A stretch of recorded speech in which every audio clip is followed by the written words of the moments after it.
נעשה את זה, אנחנו נראה משהו נורא מעניין קורה. הופ, תראה את מי אנחנו רואים על המסך. שם ישמור. למעשה, אני השתלטתי לך כרגע על הטלפון, הפעלתי את המצלמה, צילמתי אותך, ולא ראית שום אינדיקציה בטלפון שהדבר הזה קרה. עכשיו אתה יכול לראות כל דבר שהמצלמה שלי רואה, מבלי שלי יש בכלל מושג שהיא עובדת. בכל אחת מהמצלמות, הקדמית או האחורית, למעשה אני גם יכול להפעיל מצב שבו הוא דוגם אותך כל כמה שניות, כדי שנוכל לראות אותך כמעט בסרט זז. אנחנו יכולים גם לראות איפה אתה נמצא בעולם. הנה, הוא נותן לי את הקואורדינטות שלך, המדויקות. אם אנחנו ניקח אותם, נלך למאפס, ונכניס את הקואורדינטות האלה שקיבלנו, אנחנו נראה שאתה נמצא בדיוק פה.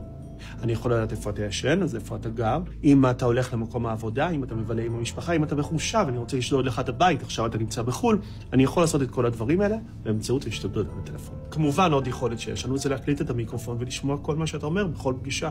בוא ניקח למשל דגימה מהמיקרופון. אין שום סיכוי בעולם שאתה מצליח להקליט את הדבר הזה עכשיו כל כך מהר. בוא נראה. נוצר לנו פה קובץ, בוא ניקח אותו. אין שום סיכוי בעולם שאתה מצליח להקליט את הדבר הזה עכשיו. שאלה.